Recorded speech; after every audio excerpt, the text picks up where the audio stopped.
그러면 법인 설립할 때 과연 얼마가 들까요? 절차는 알겠는데 비용이 너무 많이 드는 거 아니냐, 어떤 부분이 단점이냐라는.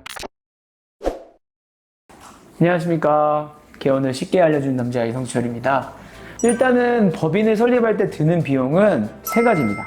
첫 번째는 임대차 계약서, 사업장 주소지가 필요해요. 이 사업장 주소지의 경우는 크게 두 가지 방법이 나누는데요. 제가 좀 쉽게 말씀드릴게요. 상황마다 다르지만, 만약에 내가 본인 소유의 아파트나 오피스텔이 있고 내가 거기에 거주를 하고 있다고 하면은 집으로도 법인 설립이 가능해요. 무상 임대차 계약서를 작성을 해서 법인 설립할 때 제출을 하면 집으로도 가능합니다.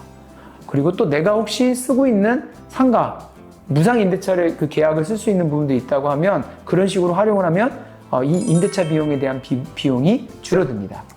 그리고 만약에 내가 이런 게 없다, 나는 이미 다 쓰고 있는데 라고 하시면 좀 저렴하게 하고 있는 방법은 공유 오피스를 이용하는 방법입니다. 지금 가족법인 같은 경우는 사실상 영업을 하지 않기 때문에 어딘가에 공간을 얻기에는 굉장히 부담스러워요. 그렇기 때문에 우리는 주소지가 필요한 거거든요. 그래서 공유 오피스라고 하면 대부분 주소지를 임대해주는 사업을 하는 겁니다. 그래서 공유 오피스를 알아보시면 대략 연간 한 50에서 100만 원 사이에 비용을 내시면 주소지를 하나 배정해 주고요. 그 주소지를 가지고 사업자 등록을 낼 수 있게끔 이 공유 오피스에서 제도적인 절차를 다 마련해 놨습니다. 그리고 두 번째는 법인의 등록세, 취득세, 법무사 비용이 듭니다.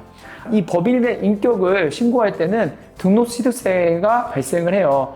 이게 좀 지역별로 다르긴 하지만 법무사 비용까지 해서 과밀억제권이라고 표현하는데, 서울하고 경기도의 과밀억제권 지역은 대략 한 200에서 200만 원 초반 정도 총 비용이 들고요. 과밀억제권 외 지역은 한 대략 100만 원 초반 정도의 비용이 듭니다. 왜 비용이 차이 나냐? 과밀억제권역이랑 과밀억제 외역이랑 이건 나라에서 정했습니다. 아무래도 수도권에 집중되다 보니까 이쪽에 들어오지 말라는 의미일 수도 있고요. 이쪽에 들어오려면 등록취득세를 더 내라, 세금을 더 내라, 이런 부분들이 있기 때문에 이 비용 차이가 나는 겁니다.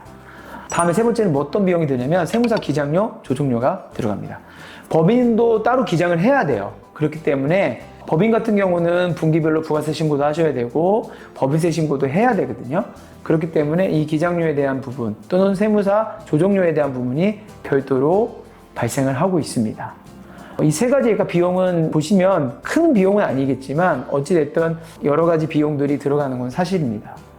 그래서 법인을 설립하실 때는 분명한 목적성을 가지고 하셔야지, 그냥 남들이 좋다더라 라고 해서 그냥 무작정 설립하는 거는 저는 반대하고요. 대부분 제가 생각했을 때는 부동산을 취득할 때 가족법인을 가장 많이 설립하시는 것 같아요. 그래서 그런 부분들의 계획이 있으시다고 하면 설립하시면 되는 게 좋을 것 같고요. 이 가족법인의 단점을 제가 한 가지 좀 꼽아봤는데 특별히 단점은 없어요. 근데 단점은 좀 귀찮다라는 부분들입니다. 이 법인에 대한 부가세, 종부세 신고 시 세무자료도 제출하셔야 되고요. 세무나 이런 법무적으로 내야 되는 자잘한 비용들, 또 이래저래 우편물도 많이 오고, 또 그리고 좀 귀찮게 하는 요소들이 크진 않지만 있고요.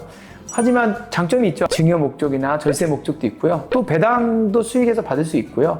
이런 부분들이 장점이 있습니다. 그래서 이런 부분들은 한번 따져보시고 설립하시면 좋을 것 같고요. 가족법인 어떠셨나요? 유튜브에 이런 절차나 장단점에 대한 부분을 자세하게 한 내용은 없어서 제가 원장님들께 도움이 되실까 해서 이 영상을 찍어봤고요. 이 영상이 도움이 되셨다고 하면 구독과 좋아요 그리고 알림 설정 부탁드리겠습니다.